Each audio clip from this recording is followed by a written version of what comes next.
Hello friends, welcome to Vel Rojan crime diaries. இன்னைக்கு யூஎஸ்ல இருக்க ஃப்ளோரிடா ஸ்டேட்ல நடந்த ஒரு வித்தியாசமான சீரியல் கில்லர் கேஸை தான் பார்க்க போறோம். உண்மையிலேயே இப்படியெல்லாம் கூடவா ஒரு வழக்கை தீர்க்க முடியும், இப்படியெல்லாம் கூடவா ஒரு வழக்கை துப்பறிய முடியும்னு இந்த வழக்கு நம்மளை ரொம்பவே ஆச்சரியப்படுத்த போகுது. யூஎஸ்ல இருக்க ஃப்ளோரிடா ஸ்டேட்ல கிளியர் வாட்டர்ங்கிற மாதிரி ஒரு ஊர் இருக்கு. அந்த ஊரோட ஃபேமஸான விஷயம் என்னன்னா, அது ஒரு பக்காவான சுற்றுலா தலம். வருடம் லட்சக்கணக்கான சுற்றுலா பயணிகள் அந்த ஊருக்கு வருவாங்க. இப்படி சுற்றுலா பயணிகள் அதிகமா வந்து போற அந்த கிளியர் வாட்டர்ங்கிற ஊர்ல 1995 தொடர்ந்து பல கொலைகள் நடக்க ஆரம்பிக்குது. இந்த சீரியல் கில்லிங் இன்சிடென்ட் அங்க சுற்றுலா பயணிகளா வர்ற மக்களுக்கு ஒரு மிகப்பெரிய பதட்டத்தையும் அச்ச உணர்வையும் உண்டு பண்ணுது. இதுல முதல் இன்சிடென்ட் எங்க இருந்து ஆரம்பிக்குதுன்னா, அக்டோபர் மாதம் 20 1995 இந்த கிளியர் வாட்டர்ங்கிற ஊருக்கு ஒதுக்குப்புறமா ஒரு உட்டடி ஏரியா இருக்கு. அந்த பக்கமா ஒரு பீஸா டிரைவர் பீஸா டெலிவரி பண்றதுக்காக போறாரு. அப்படி கார்ல போய்கிட்டு இருக்கும்போது ரோட்டு ஓரமா ஒரு வித்தியாசமான பொருளை பார்க்கறாரு. உடனே காரை நிப்பாட்டிறாரு. அப்படி இறங்கி பார்த்தவரோட இருதயம் ஒரு செகண்ட் ஃப்ரீஸ் ஆன மாதிரி ஒரு உணர்வை உண்டு பண்ணுது. எஸ், முழு நிர்வாணமான ஒரு பெண்ணோட சடலத்தை அந்த ரோட்டுக்கு ஓரமா பார்க்கிறாரு. பதட்டமான அந்த பீஸா டிரைவர் உடனே போலீஸுக்கும் பாராமெடிக் டீமுக்கும் இதை பத்தி தகவல் சொல்றாரு. அடுத்த 10 நிமிஷத்துக்குள்ளேயே அந்த கிரைம் சீன் ஃபுல்லாமே செக்யூர் செய்யப்படுது. கொலை செய்யப்பட்ட அந்த பெண்ணோட உடலை ஃபர்ஸ்ட் பார்க்கும்போதே தெரியுது, அது ஒரு கொலைன்னு தெரியுது. முழு நிர்வாணமா இருக்காங்க. அந்த பெண்ணை யாரோ கழுத்தை நெரிச்சு கொலை பண்ணிருக்காங்க. அதை எல்லாத்தையும் தாண்டி அந்த பெண்ணோட உடம்புல பல இடங்கள்ல அந்த பெண்ணை தாக்குனதுக்குரிய காயங்கள் இருக்கு. அந்த பெண் வெள்ளை இனத்தை சேர்ந்தவங்க, ஒரு 35-40 வயசுக்கு இருக்கலாங்கிற மாதிரி எஸ்டிமேட் பண்றாங்க. இந்த கிரைம் சீனை ஃபுல்லா போலீஸ் செக் பண்ணி பார்க்கும்போது போலீஸ் நோட் பண்ற விஷயம் என்னன்னா, முந்தின நாள் இரவு கடுமையான மழை பெஞ்சதுனால கிரைம் சீன்ல கிடைச்ச பலவிதமான தடயங்கள் அழிஞ்சு போயிருச்சு. ஸோ இந்த கிரைம் சீனை பொறுத்த வரைக்கும் பெரிய லெவல் தடயம் கிடைக்காதுங்கிறது போலீஸுக்கு நல்லாவே தெரியுது. பட் போலீஸ் யூகிக்கிற இன்னொரு மிக முக்கியமான விஷயம் என்னன்னா, இந்த பெண்ணோட உடல் கண்டுபிடிக்கப்பட்ட இடத்துல வச்சு இந்த பெண் கொலை செய்யப்படல. அந்த பெண்ணை வேற ஏதோ ஒரு இடத்துல வச்சு கொலை செஞ்சிருக்காங்க. இந்த இடத்துல வந்து டம்ப் பண்ணிட்டு போயிருக்காங்க, அந்த உடலை தூக்கி போட்டு போயிருக்காங்கன்னு தெரியுது. ஜென்ரலா எந்த ஒரு கொலை வழக்கிலையும் ஒரு உடல் கண்டுபிடிக்கப்பட்ட இடம் கிரைம் சீனா இல்லைன்னா அந்த இடத்துல போலீஸுக்கு சரியான எவிடன்ஸ் கிடைக்கிறதுக்கு வாய்ப்பு இல்லை. கொலைகாரங்க மேக்சிமம் என்ன பண்ணுவாங்கன்னா, வேற இடத்துல போய் உடலை டம்ப் பண்ணிட்டு போனாதான் கிரைம் சீன்ல கிடைச்ச நிறைய தடயங்கள் போலீஸுக்கு கிடைக்கிறதுக்கு வாய்ப்பு இல்லை. ஸோ மெயினா தடயங்களை மறைக்கிறதுக்காக மட்டும்தான் ஒரு இடத்துல வச்சு கிரைம் நடக்கும், இன்னொரு இடத்துல அந்த உடலை தூக்கி போட்டு போவாங்க. ஸோ இதை பார்க்கும்போதே போலீஸுக்கு தெரியும், இந்த இடத்துல ஒரு ஃபிங்கர் பிரிண்டோ ஃபுட் பிரிண்டோ எதுவுமே கிடைக்கிறதுக்கு வாய்ப்பு இல்லைங்கிற மாதிரி தான் போலீஸ் திங்க் பண்றாங்க. அப்போ இந்த உடல் எங்க கண்டுபிடிக்கப்பட்டதோ அங்கிருந்து சில அடி தொலைவில் ஒரு பிக்கப் ட்ரக் இந்த இடத்துக்கு வந்துட்டு போனதுக்குரிய தடயங்கள் கிடைக்குது. அதுவும் மெயின் ரோட்ல இருந்து உள்ள இறங்கி வர்றப்போ அதிகமா மழை பெஞ்சதுனால ஒரு பிக்கப் ட்ரக் வந்துட்டு போகும்போது அந்த ட்ரக்ல இருந்து வந்த டயர் இம்ப்ரெஷன் எல்லாமே கிளியரா பதிவாயிருக்கு. இதுதான் இந்த வழக்குல போலீஸுக்கு கிடைச்ச ஃபர்ஸ்ட் பிரேக் த்ரூ. இப்போ போலீஸ் அந்த பிக்கப் ட்ரக்கோட டயர் இம்ப்ரெஷன் எல்லாத்தையும் சாம்பிள் எடுத்துக்கிறாங்க. அதுக்கப்புறம் கொலை செய்யப்பட்ட அந்த பெண் கிட்ட இருந்து ஏதாவது தடயம் கிடைக்குமான்னு பார்க்கிறதுக்காக ஒரு வித்தியாசமான டெக்னிக்கை போலீஸ் யூஸ் பண்றாங்க. ஜென்ரலா நம்ம வெறும் கண்ணால பார்க்கும்போது நம்ம உடம்புல ஒட்டிக்கிட்டு இருக்க எந்த எவிடன்ஸுமே நம்ம கண்ணுக்கு தெரியாது. ஃபார் எக்ஸாம்பிள், நான் இந்த ஒரு ஷர்ட் போட்டிருக்கேன். இந்த ஷர்ட் போட்டதுனால இந்த ஷர்ட்ல இருக்கிற ஃபைபர் மெட்டீரியல் என்னோட உடலுக்கு டிரான்ஸ்பர் ஆயிருக்கும். இது வெறும் கண்ணில் பார்த்தா தெரியாது. பட் கரெக்டா ப்ராப்பரா ஃபாரன்சிக் டெஸ்ட் பண்ணி என்னோட உடம்புல இருக்க ஃபைபர் மெட்டீரியலை எடுத்து இந்த ஷர்ட்ல இருக்க ஃபைபர் மெட்டீரியலை ஒப்பிட்டு பார்த்தோம்னா இந்த ஷர்ட்டை நான் போட்டிருந்தேன் அப்படிங்கிறத உறுதியாக சொல்ல முடியும். பட் நம்ம உடம்புல ஒட்டிட்டு இருக்க அந்த ஃபைபர் மெட்டீரியல் நம்ம வெறும் கண்ணுக்கு தெரியாது. அப்போ ஃபாரன்சிக் என்ன பண்றாங்க, லூமி லைட் அப்படிங்கிற ஒரு அல்ட்ரா வயலட் லைட்டை இதுக்காக பயன்படுத்துறாங்க. அந்த லூமி லைட் எப்படி இருக்குன்னா, ப்ளூ கலர்ல இருக்கும். ஈவன் பகல்ல கூட ஒரு மனுஷனோட உடம்புல என்ன மாதிரி தடயங்கள் ஒட்டிட்டு இருக்குங்கிறத கண்டுபிடிக்க முடியும். நான் ஏற்கனவே சொன்ன மாதிரி வெறும் கண்ணுக்கு தெரியாது. பட் என்ன மாதிரி விஷயங்களை கண்டுபிடிக்கலாம், ஏதாவது ஹேர் சாம்பிள் இருக்கா, ஃபைபர் மெட்டீரியல் இருக்கா, இல்ல கொலைகாரனோட உடம்புல இருந்து இந்த விக்டிமோட உடம்புக்கு ஏதாவது ஃப்ளூயிட் மாதிரி ஏதாவது மெட்டீரியல் டிரான்ஸ்பர் ஆயிருக்கா அப்படிங்கிற பலவிதமான விஷயங்களை கண்டுபிடிக்க முடியும். இப்ப கொலை செய்யப்பட்ட இந்த பெண்ணோட உடம்புல லூமி லைட்ங்கிற அந்த லைட்டை அப்ளை பண்ணி பார்க்கும்போது அந்த இடத்துலயும் போலீஸுக்கு மிக முக்கியமான தடயம் கிடைக்குது. நிறைய ஃபைபர் மெட்டீரியல் கிடைக்குது. 2-3 விதமான ஃபைபர் மெட்டீரியல் கிடைக்குது. அதுக்கப்புறம் ஒரு ஹேர் சாம்பிள் கிடைக்குது. ஸோ இந்த தடயங்கள் எல்லாத்தையும் கலெக்ட் பண்ணிட்டு ஃபாரன்சிக் லேபுக்கு டெஸ்ட்டுக்கு அனுப்பி வைக்கிறாங்க. அதுக்கப்புறம் கொலை செய்யப்பட்ட இந்த பெண் யாருங்கிறதையும் கண்டுபிடிக்கிறாங்க. கொலை செய்யப்பட்ட அந்த பெண்ணோட பேரு வெண்டி ஈவன்ஸ். இவங்களுக்கு 35 வயசாகுது. இவங்களுக்கு பல நாளா போதை மருந்து பழக்கம் இருக்கு. அதுக்காக ரீஹாபிலேஷனுக்கு போயிட்டு இப்போ ரீசெண்டா தான் வெளியில வந்திருக்காங்க. இது எல்லாத்தையும் தாண்டி இந்த வெண்டி ஈவன்ஸ்ங்கிற பெண்மணி பாலியல் தொழில் பண்ணிட்டு இருக்காங்க. ஸோ இவங்களை பத்தியான தகவல் கிடைக்குது. அதுக்கப்புறம் கிரைம் சீன்ல கிடைச்ச ஒவ்வொரு தடயங்களையும் போலீஸ் விசாரணை பண்ண ஆரம்பிக்கிறாங்க. அதுவும் இந்த வெண்டி ஈவன்ஸோட உடம்புல இருந்து கண்டுபிடிக்கப்பட்ட ஃபைபர் மெட்டீரியலை செக் பண்ணி பார்க்கும்போது ஒரு மெட்டீரியல் நைலான் ஃபைபர்னு தெரியுது, இன்னொன்று பாலியஸ்டர்னு தெரியுது. பட் இந்த மெட்டீரியல் எல்லாமே ட்ரையாங்குலர் ஷேப்ல இருக்கு. நம்ம வெறும் கண்ணில் பார்த்தா தெரியாது, அது மைக்ரோஸ்கோப் கீழே வச்சு பார்க்கும்போது தான் இவ்வளவு விஷயங்களை கண்டுபிடிக்க முடியும். ஸோ இது ட்ரையாங்குலர் ஷேப்ல இருக்கு. அது எல்லாத்தையும் தாண்டி இது மூணுமே பிங்க் கலர்ல சாயம் பூசப்பட்டிருக்குதுன்னு தெரியுது. ஸோ இது எல்லாத்தையும் வச்சு பார்க்கும்போது ஃபாரன்சிக் எக்ஸ்பர்ட் என்ன மாதிரி கன்க்ளூஷனுக்கு வர்றாங்கன்னா, இப்போ நம்ம நிறைய வீட்டில் லிவிங் ரூம்ல ரக் அப்படிங்கிற மாதிரி ஒரு மெட்டீரியல் யூஸ் பண்ணுவோம். அந்த மாதிரி ரக்ல தான் டிஃப்ரெண்டான ஃபைபர் இருக்கும். ஸோ மேபி கொலை செய்யப்பட்ட இந்த பெண் ஒரு வீட்டில் வச்சு கொலை செய்யப்பட்டிருக்கலாம். அந்த வீட்டில் இருக்க லிவிங் ரூம்ல ஒரு ரக் இருந்திருக்கு. அந்த ரக்ல இந்த பெண் படுக்க வைக்கப்பட்டிருக்கலாம். அப்போ அந்த ரக்ல இருக்கிற இந்த ஃபைபர் மெட்டீரியல் இந்த பெண்ணோட உடம்புக்கு டிரான்ஸ்பர் ஆயிருக்குங்கிறத ஒரு முக்கியமான விஷயத்தை கண்டுபிடிக்கிறாங்க. அதுக்கப்புறம் இந்த பெண்ணோட உடம்புல சில ஹேர் சாம்பிளை கண்டுபிடிக்கிறாங்க.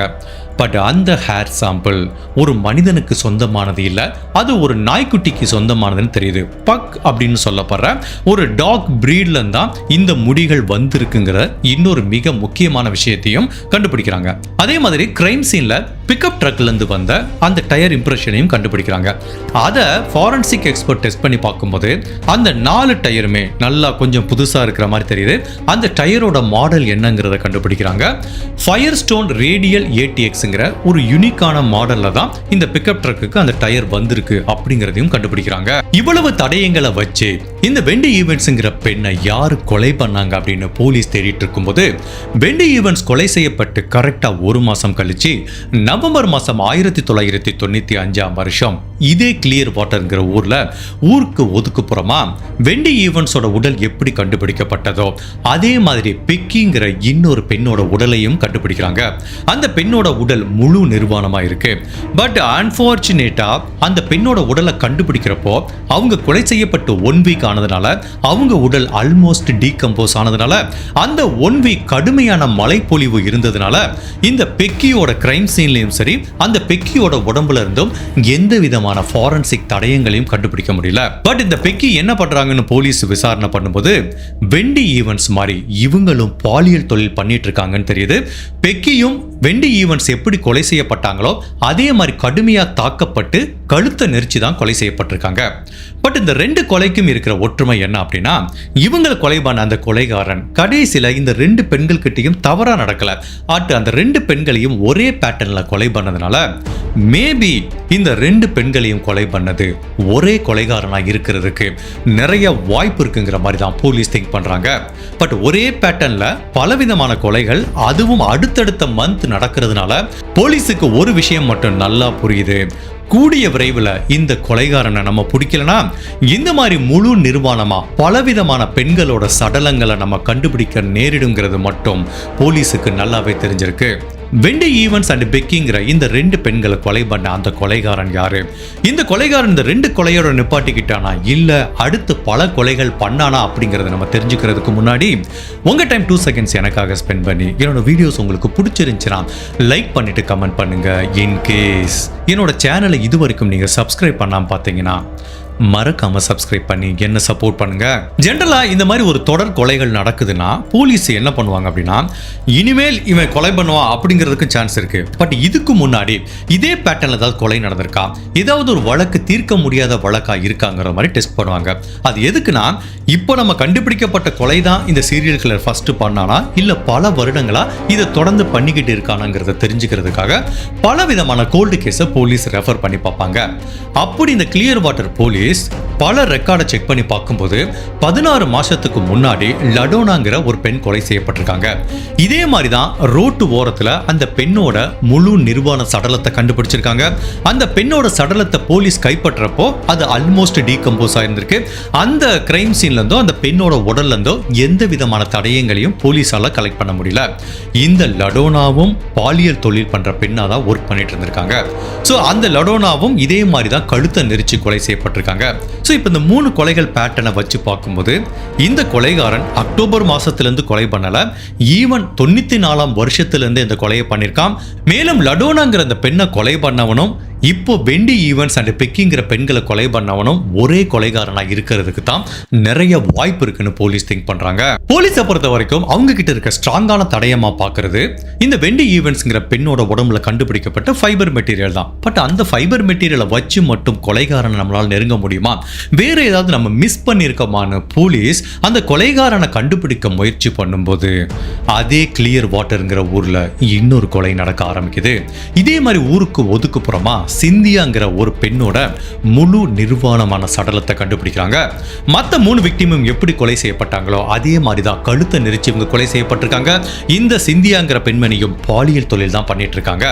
பட் இந்த கேஸ்ல போலீஸுக்கு லக்கியான கிடைக்கிற பிரேக் த்ரூ என்ன அப்படின்னா, வெண்டி ஈவன்ஸ்ங்கிற பெண்ணோட உடல் கண்டுபிடிக்கும் போது நிறைய ஃபைபர் மெட்டீரியல் எடுத்தாங்க. பட் மற்ற 2 உடலை கண்டுபிடிக்கும் போது போலீஸ் கண்டுபிடிக்கிறப்போ அந்த உடல் ஆல்மோஸ்ட் டீகம்போஸ் ஆயிடுச்சு. பட் இப்ப கடைசியா கண்டுபிடிக்கப்பட்ட சிந்தியாங்கிற அந்த பெண்ணோட உடலை அவங்க எப்ப கொலை செய்யப்பட்டாங்களோ அடுத்த 2-3 மணி நேரத்துக்குள்ளே போலீஸ் கண்டுபிடிச்சதுனால அவங்க உடம்புல இருந்து போலீஸுக்கு நிறைய தடயங்கள் கிடைக்க ஆரம்பிக்குது. ஸோ வெண்டி ஈவன்ஸோட உடம்புல இந்த லூமி லைட்டை வச்சு எப்படி ஒரு ஃபைபர் மெட்டீரியல் கண்டுபிடிச்சாங்களோ அதே மாதிரி இப்ப கடைசியா கொலை செய்யப்பட்ட சிந்தியாங்கிற பெண்ணோட உடம்புலையும் அதே லூமி லைட்டை வச்சு பார்க்கும்போது நிறைய ஃபைபர் மெட்டீரியல் இருக்கு. அந்த ஃபைபர் மெட்டீரியல் எடுத்து செக் பண்ணி பார்க்கறாங்க. அது எல்லாமே நைலான், பாலியஸ்டர், ட்ரையாங்குலர் ஷேப்ல இருக்கு, பிங்க் கலர்ல சாயம் பூசப்பட்டிருக்கு. வெண்டி ஈவன்ஸோட உடம்புல கண்டுபிடிக்கப்பட்ட ஃபைபர் மெட்டீரியலும் கடைசியா கொலை செய்யப்பட்ட சிந்தியாவோட உடம்புல கண்டுபிடிக்கப்பட்ட ஃபைபர் மெட்டீரியலும் 100% ஒத்து போறதுனால இந்த 4 கொலைகளையும் பண்ணிக்கிட்டு இருக்கிறது ஒரே கொலைகாரன். அவனோட பேட்டர்ன் ஒரே மாதிரி தான் இருக்கு. அவன் கொலை பண்ற இடத்துல, இந்த விக்டிம் அவன் படுக்க வைக்கிற இடத்துல கண்டிப்பா ஒரு ரக் இருக்கு. அந்த ரக் பிங்க் கலர்ல சாயம் பூசப்பட்டிருக்கு அப்படிங்கிற ஒரு மிக முக்கியமான தடயத்தை போலீஸ் கண்டுபிடிக்கிறாங்க. இது எல்லாத்தையும் தாண்டி கடைசியா கொலை செய்யப்பட்ட சிந்தியாவோட உடம்புல ஒரு சூப்பரான எவிடன்ஸை கண்டுபிடிக்கிறாங்க. சிந்தியாவோட மார்பு பகுதியில் ஒரு சிகரெட்ல இருந்து வந்த பேப்பர். சிகரெட் எப்படி நம்ம பிரிச்சா என்ன ஆகும், உள்ள இருக்கிற புகையில போச்சுன்னா அந்த சிகரெட் பேப்பர் இருக்கும் பாத்தீங்களா, அந்த மாதிரி ஒரு பேப்பர் அவங்களோட மார்பு பகுதியில் ஒட்டிட்டு இருக்கிறத கண்டுபிடிக்கிறாங்க. ஸோ அந்த சிகரெட் பேப்பரை எடுத்து அதுல இருக்கிற சலைவா எச்சில இருந்து ஒரு டிஎன்ஏவை டிரைவ் பண்றாங்க. அந்த டிஎன்ஏ இந்த சிந்தியாவோட டிஎன்ஏ இல்லைன்னு தெரியுது. தட் மீன்ஸ் இந்த சிந்தியா ஸ்மோக் பண்ணல, வேற யாரோ ஒருத்தவங்க ஸ்மோக் பண்ணிருக்காங்க. அப்படின்னா இந்த சிகரெட் பேப்பர்ல இருக்கிற டிஎன்ஏ கொலைகாரனுக்கு சொந்தமான டிஎன்ஏவா இருக்கிறதுக்கு நிறைய வாய்ப்பு இருக்குங்கிற மாதிரி தான் போலீஸ் திங்க் பண்ணி அந்த சிகரெட் பேப்பர்ல இருக்க டிஎன்ஏவை டெஸ்ட் பண்ணி பார்க்கும்போது ஒட்டுமொத்த போலீஸ் டிபார்ட்மெண்ட்டுக்கும் ஒரு பேரதிர்ச்சி காத்துக்கிட்டு இருக்கு. அந்த சிகரெட் பேப்பர்ல இருந்த டிஎன்ஏ ஒரு பெண்ணுக்கு சொந்தமான டிஎன்ஏன்னு தெரிய வருது. ஜென்ரலா இப்படி தொடர்ந்து பாலியல் தொழில் பண்ற பெண்கள் கொலை செய்யப்படுறாங்கன்னா ஆட்டோமேட்டிக்கா சஸ்பெக்ட் யாரா இருக்கும், ஒரு ஆணா இருக்கும் தான் நினைச்சிட்டு இருந்தாங்க. பட் இந்த சிகரெட் பேப்பர்ல இருக்கிறது ஒரு பெண்ணோட டிஎன்ஏங்கிறதுனால ஒருவேளை இந்த பெண்களை எல்லாம் கொலை பண்றது இன்னொரு பெண்ணாங்கிற ஒரு சந்தேகம் வருது. அந்த சந்தேகத்தை போலீஸ் மேலும் ஏன் உறுதிப்படுத்துறாங்கன்னா, கொலை செய்யப்பட்ட இந்த 4 பெண்கள் கிட்டையும் அந்த கொலைகாரன் தவறா நடந்துக்கல. அவங்கள கழுத்தை நெரிச்சு அவங்க உடம்புலையும் முகத்திலையும் காயத்தை ஏற்படுத்தி தான் கொலை பண்ணியிருக்கான். ஸோ ஒருவேளை இந்த கொலைகள்லாம் பண்ணது இந்த டிஎன்ஏக்கு சொந்தமான பெண்ணா இருக்கிறதுக்கு நிறைய வாய்ப்பு இருக்குங்கிற மாதிரி தான் போலீஸ் திங்க் பண்றாங்க.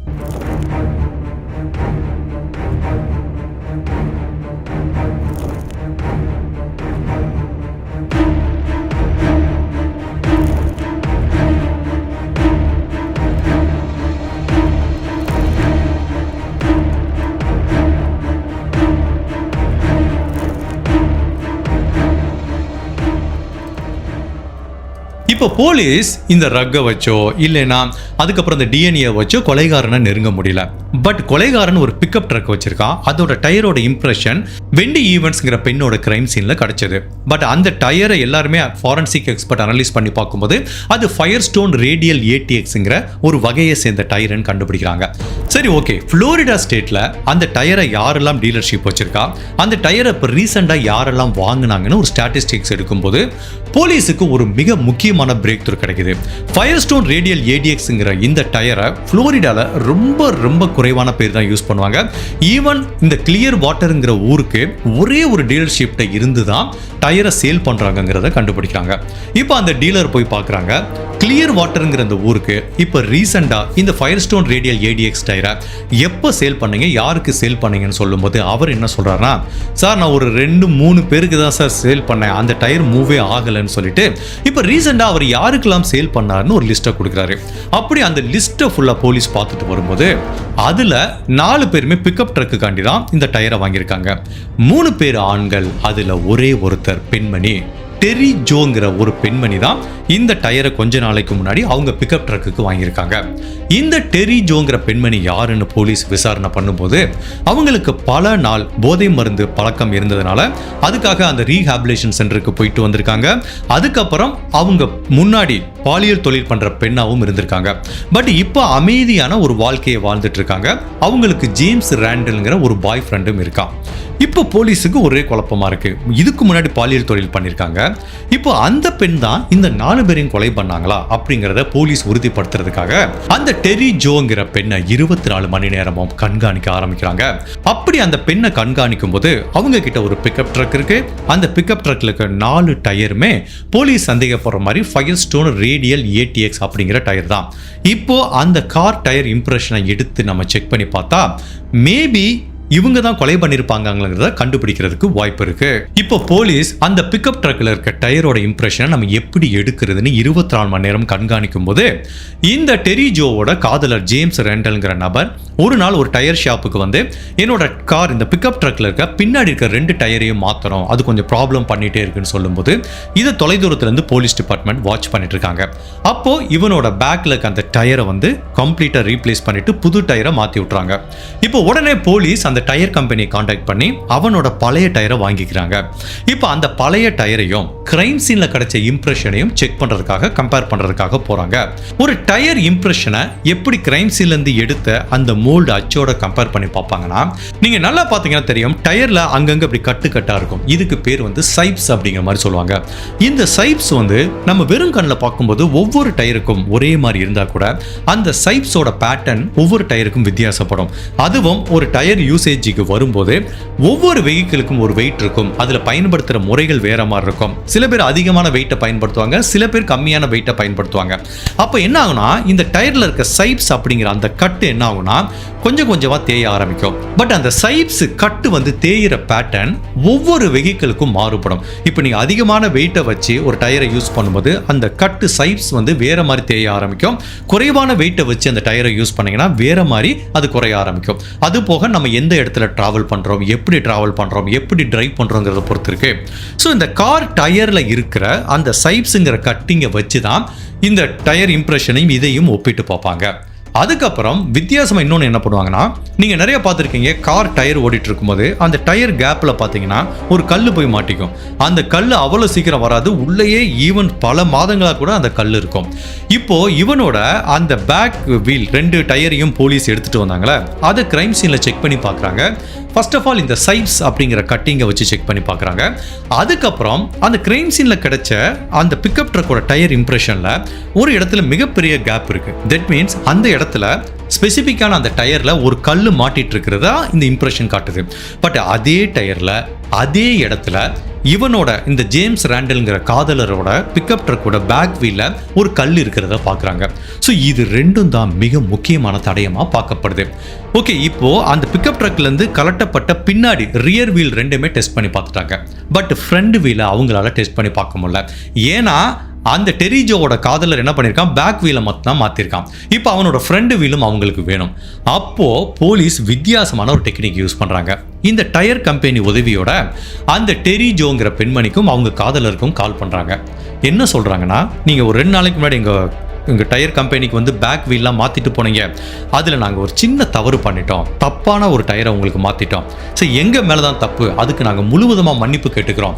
ஸோ எங்களோட தவறை சரி கட்டுறதுக்காக நீங்கள் உங்கள் பிக்கப் ட்ரக் எடுத்துகிட்டு வாங்க, உங்களுக்கு பேக் வீலை புதுசாக மாற்றி தரோம். அதை எங்களோட தவறை காம்பன்சேட் பண்ணுறதுக்கு உங்களோட ஃப்ரண்ட் வீல் இருக்குது பார்த்தீங்களா, அந்த 2 வீலையும் நாங்கள் புதுசாக ஒரு டயர் வச்சு மாற்றி தரோம்னு சொல்லும்போது இவங்க 2 பேருக்கு ஹாப்பியாகிடுச்சு.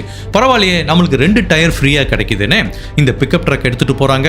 அவங்களோட ஃப்ரெண்டு 2 டயரையும் போலீஸ் டிபார்ட்மெண்ட் கலட்டுறாங்க. அதையும் கிரைம் சீனோட ஒப்பிட்டு பார்க்குறாங்க. அதுவும் 100% மேட்ச் ஆகுது. இப்போ அந்த பிக்கப் ட்ரக்லேருந்து வந்த டயர் இம்ப்ரெஷன் மேட்ச் ஆகுது. தட் மீன்ஸ் டெரி ஜோ இந்த பெண்மணியோ இல்ல அவங்க காதலர் ஜேம்ஸ் ரெண்டல்ங்கிற அந்த நபரோ யாரோ ஒருத்தர் தான் இந்த கொலையை பண்ணிருக்கிறதுக்கு வாய்ப்பு இருக்கு. பட் இந்த தடயம் மட்டும் போதுமானா? கண்டிப்பா போதாது. கிரைம் சீன்ல இந்த வெண்டி ஈவன்ஸோட உடம்புல கிடைச்ச ஒரு நாய்க்குட்டியோட ஹேர் சாம்பிள் இருக்குல்ல, அதை வச்சு ஒப்பிட்டு பார்க்கலான்னு பார்க்கும்போது இந்த டெரி ஜோங்கிற பெண்மணியும் வீட்டில் ஒரு நாய்க்குட்டி வளர்க்குறாங்க. பக் அப்படிங்கிற ஒரு பிரீட்ல ஒரு நாய்க்குட்டி வளர்க்குறாங்க. இப்போ அந்த நாயோட ஹேர் சாம்பிள் கிடைச்சாதான் கிரைம் சீன்ல கிடைச்ச ஹேர் சாம்பிளோட ஒப்பிட்டு பார்க்க முடியும். இப்போ அந்த நாயோட ஹேர் சாம்பிள் எப்படி கிடைக்கணும் அப்படிங்கிறதுக்காக 2 police officer, lady police officer இந்த டெரி ஜோ வீட்டுக்கு போறாங்க. அவங்க என்ன சொல்றாங்கன்னா, நாங்கள் ஒரு மார்க்கெட்டிங் கம்பெனிலேருந்து வர்றோம், இந்த மாதிரி நாய்களை குளிப்பாட்டுறதுக்காக நாங்கள் புதுசாக ஷாம்பு மேனுஃபேக்சரிங் பண்ணியிருக்கோம், வீடாக போய் அதை நாங்கள் ப்ரொமோட் பண்ணுறோம், நீங்கள் பெர்மிஷன் கொடுத்தீங்கன்னா உங்கள் வீட்டு நாய்க்குட்டியை உங்களுக்காக எங்கள் ஷாம்புவை யூஸ் பண்ணி ஃப்ரீயாக நாங்கள் குளிப்பாட்டி தரோம்னு சொல்லும்போது இந்த டெரிஜோ சொல்கிறாங்க, பரவாயில்லையே, ஃப்ரீயாக தானே பண்ணுறீங்க, தாராளமாக பண்ணுங்கிறாங்க. ஸோ இந்த 2 போலீஸ் ஆஃபீஸரும் உள்ளே போய் அந்த நாய்க்குட்டியை குளிப்பாட்டி அதை ஒரு டவலை வச்சு துடைக்கும் போது, நல்லா அழுத்தி துடைக்கும் போது அந்த நாய்க்குட்டியோட ஹேர் சாம்பிள் இவங்க டவலுக்கு வந்துடுது. அதை எடுத்துகிட்டு போய் லேபிளை செக் பண்ணி பார்க்குறாங்க. அதுவும் 100% மேட்ச் ஆகுது. ஸோ இப்போ ஒன்று இந்த டெரி ஜோ கொலை பண்ணியிருக்கணும், இல்லைன்னா அவங்க காதலர் கொலை பண்ணியிருக்கணும். அதை எப்படி தெரிஞ்சுக்கிறது? அவங்க வீட்டை போய் சர்ச் பண்ணி பார்த்தா தான் தெரியும். இப்போ போலீஸ் டிபார்ட்மெண்ட் இவங்களோட வீட்டை போய் சர்ச் பண்ணி பார்க்கும்போது, ஃபர்ஸ்ட் ஆஃப் ஆல் வீட்டுக்கு உள்ளே போகும்போதே அவங்களோட லிவிங் ரூமில் பிங்க் கலர்ல சாயம் பூசப்பட்ட ஒரு ரக் மெட்டீரியலை கண்டுபிடிக்கிறாங்க. அதை பார்த்தவனையே போலீஸ் ஆஃபீஸர் ஒருத்தருக்கு ஒருத்தர் பார்த்துக்கிறாங்க. இப்போ அந்த ரக்ல இருந்து சாம்பிள் எடுத்துக்கிறாங்க.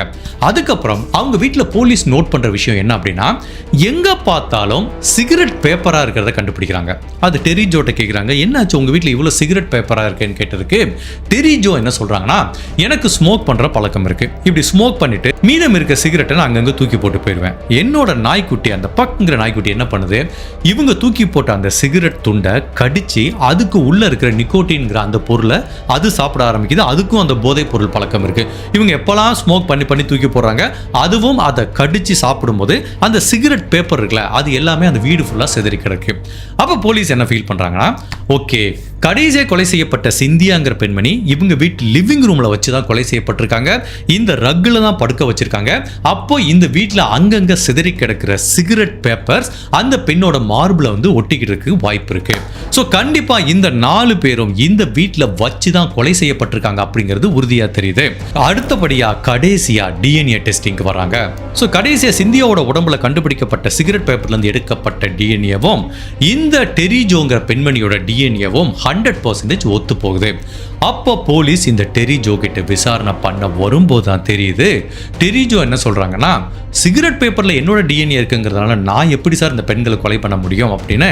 ஈவன் இந்த பெண்கள் கொலை பண்ண டேட்ல நான் இந்த ஊர்லயே இல்லைங்கிறாங்க. அப்போ போலீஸ் செக் பண்ணி பார்க்குறாங்க.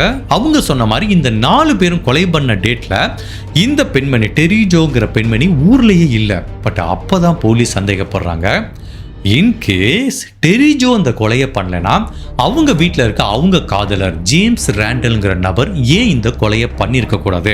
நம்ம என்ன நினச்சிக்கிட்டோம், அந்த சிகரெட் பேப்பரில் ஒரு பெண்ணோட டிஎன்ஏ இருக்கிறதுனால ஒரு பெண் தான் அந்த கொலையை பண்ணியிருக்காங்கன்னு நம்ம சேஸ் பண்ணி போகும்போது மேபி அந்த வீட்டிலேருந்து வேணால் அந்த சிகரெட் பேப்பர் வந்திருக்கலாம். பட் அந்த பெண் கொலை பண்ணியிருக்க வாய்ப்பு இல்லைன்னு போலீஸ் திங்க் பண்ணுறாங்க. அப்போ அந்த டெரி ஜோ கிட்ட அவங்க காதலரை பற்றி கேட்குறாங்க. அப்போ அவங்க என்ன சொல்கிறாங்கன்னா, ஜேம்ஸ் ரேண்டல் என்னோட காதலரை மாதிரி ஒரு மோசமானவன் இருக்கவே முடியாது.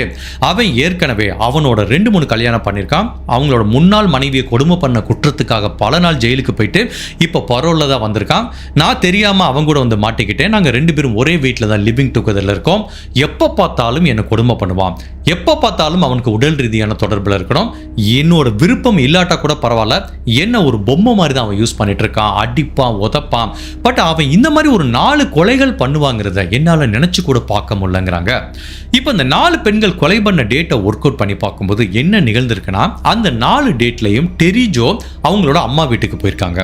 ஸோ அப்போ இந்த ஜேம்ஸுங்கிற காதலர் மட்டும் வீட்டில் தனியாக இருந்திருக்கான். ஸோ அப்போ போலீஸ் என்ன தியரி திங்க் பண்ணுறாங்கன்னா, இந்த டெரி ஜோ ஊரில் இல்லாத நேரத்தில் இவன் விலை மாதுக்கள் அவனோட வீட்டுக்கு கூட்டிட்டு வந்து அவனோட வீட்டில் வச்சு அவங்கள கொலை பண்ணி இந்த மாதிரி ஊருக்கு ஒதுக்குப்புறமா போய் அவங்கள டம்ப் பண்ணிட்டு போயிருக்கான் அப்படிங்கிறத போலீஸ் சந்தேகப்படுறாங்க. இப்போ அடுத்தபடியா இவங்க வீட்டு அந்த லிவிங் ரூம்ல அந்த ரக்ல இருந்து எடுத்த ஃபைபர் மெட்டீரியலை கம்பேர் பண்ணி பார்க்குறாங்க. அதுவும் 100% மேட்ச் ஆகுது.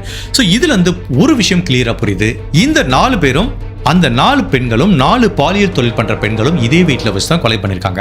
அப்ப கொலை செய்யப்பட்டப்ப டெரி ஜோ ஊர்ல இல்லைன்னா அப்போ ஆட்டோமேட்டிக்கா அவங்க காதலர் தான் கொலை பண்ணிருக்கிறதுக்கு வாய்ப்பு இருக்குன்னு இந்த எவிடன்ஸை வச்சு ஜேம்ஸ் அப்படிங்கிற அவங்க காதலரை கன்ஃபரன்ட் பண்ணும்போது வேற வழியே இல்லாம நான் தான் அந்த 4 பெண்களை கொலை பண்ணேன் அப்படிங்கறத கன்ஃபெஷன் பண்ணிக்கிறான். இந்த ஜேம்ஸ் போலீஸ் கிட்ட என்ன சொல்றான் அப்படின்னா, அவனுக்கு என்னன்னு தெரியல, இந்த பாலியல் தொழில் பண்ற பெண்கள் மேல ஒரு வெறுப்பு, அவங்கள பெண்களாவோ ஒரு மனித ஜென்மங்களாவோ எனக்கு மதிக்க தோணல, அவங்க மேல எப்பவுமே ஒரு காழ்ப்புணர்ச்சி எனக்கு இருந்துட்டே இருக்கு. அதுக்கு எனக்கு சின்ன வயசுல ஏற்பட்ட பலவித நிகழ்வுகள் காரணமா கூட இருக்கலாம். எனக்கு என்னமோ அவங்கள வெறுப்பா இருக்கு சார், அவங்கள பார்த்தாலே கொலை பண்ணணும்னு தோணுது சார். எனக்கு அந்த மாதிரி பாலியல் தொழில் பண்ற பெண்களை என்னோட காதலி ஊர்ல இல்லாதப்போ அவங்க கூட ஜாலியா இருக்கணுங்கிற நோக்கத்துல தான் கூட்டிட்டு வரேன். பட் அவங்கள பார்த்த உடனே ஒரு வெறுப்புணர்ச்சி வந்து என்ன காரணம்னே தெரியல, அவங்களை எல்லாத்தையும் கொலை பண்ண ஆரம்பிக்கிறேன். அப்படி அவங்களை கொலை பண்ணும்போது அளவுக்கு அதிகமான மனசுக்கு ஒரு திருப்தி ஏற்படுதுங்கிற மாதிரி இவன் சொல்றான். ஸோ ஆக்சுவலாக இவன் என்ன பண்ணியிருக்கான்னா, அவன் காதலி இல்லாத நேரத்தில் அந்த பெண்களை வீட்டுக்கு கூட்டிட்டு வர வேண்டியது அந்த பெண்கள் கிட்ட தவறாக நடக்கிறது இல்லை. ஸோ லிவிங் ரூமில் வச்சு அந்த பெண்களை கழுத்தை நெரிச்சு கொலை பண்ணுறது, அடித்து துன்புறுத்துறது, அந்த பெண்களை முழு நிர்வாணமாக்கி சித்திரவதை பண்ணுறது. அப்படி சித்திரவதை பண்ணும்போது அந்த லிவிங் ரூமில் இருக்க ரக்கில் இருக்க ஃபைபர் மெட்டீரியல் அந்த பெண்ணோட உடம்புக்கு போயிருக்கு.